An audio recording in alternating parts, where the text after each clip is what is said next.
नमस्कार, India news digital में आपका स्वागत है। मैं हूं सचिन। एक फिल्म आई थी, आपने देखी होगी, आपको याद होगा। उस फिल्म का नाम था ब्लड डायमंड। उस फिल्म में क्या था कि अफ्रीका के उस भाग में जहां पर हीरे की खदानें हैं, वहां पर माफिया जो है वो काम कर रहा होता है और गृह युद्ध के हालात हैं। एक तरफ सरकार है, दूसरी तरफ उसके विद्रोही हैं जो कि उन हीरे की खदानों पर कब्जा करना चाहते हैं। ये आपस में लड़ते रहते हैं। ऐसे में जनता पिसती रहती है। छोटे छोटे बच्चों के हाथों में बंदूकें थमा दी जाती हैं। उन्हें उन माइंस पर, हीरे की माइंस पर काम करने के लिए लगा दिया जाता है। जनता जो है वो गृह युद्ध में लगी रहती है और ऐसे में अंत होता है इस फिल्म का, जब वहां जो काम कर रहा माफिया होता है, उसका जो सबसे बड़ा चेहरा दिखाया, जो उसका सबसे बड़ा प्रोटैगनिस्ट होता है, वो एक कॉन्फ्रेंस में उस हीरे को प्रदर्शित करता है वेस्ट में, और वहीं से, उसी मंच से घोषणा करता है कि वो अफ्रीका में वो बच्चे जो कि युद्ध में धकेल दिए जाते हैं, गृह युद्ध में धकेल दिए जाते हैं और माइंस में जो है उनका बचपन खप जाता है, मैं उनके लिए योजना बनाऊंगा और उनके लिए, उनके विकास में पैसा लगाऊंगा। तो इस तरीके से चलती है ये ब्लड डायमंड की कहानी। यानी जहां से हीरा आया, वहीं से जो है रक्त संचार हुआ।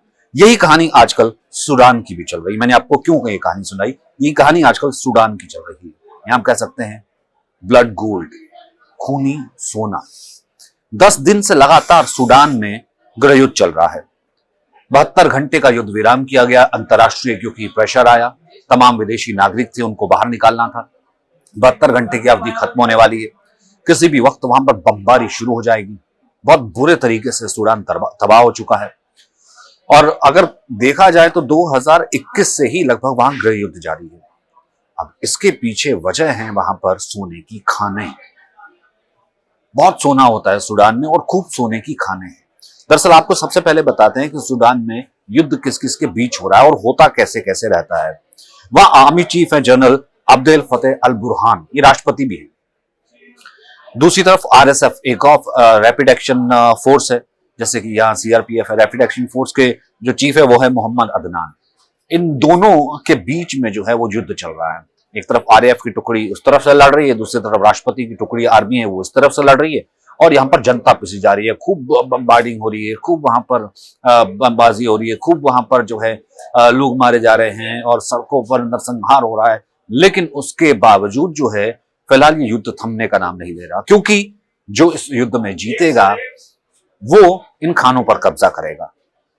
40,000 गोल्ड माइंस है। 40,000 गोल्ड माइंस है। 13 राज्यों में गोल्ड की माइनिंग होती है। 60 कंपनियां हैं, और ये 60 की 60 जो कंपनियां हैं, अब उसमें कितना विदेशी पैसा लगा है, कितना वेस्टर्न इंटरेस्ट है, कितना विदेश का इंटरेस्ट है, आप इससे अंदाजा लगा सकते हैं। तो लोग वहां पे ये कह रहे हैं कि कुदरत ने तो दिया था हमारे लिए तोहफा कि देखिए सोने की खदानें हैं और सोने से भरा हुआ हमारा ये मुल्क है, लेकिन वही सोना ही अभिशाप बन गया हमारे सूडान के लिए। ब्लड गोल्ड, जैसे उस फिल्म में ब्लड डायमंड बन गया था अफ्रीका के उस भाग के लिए, सूडान के लिए ब्लड गोल्ड बन गया।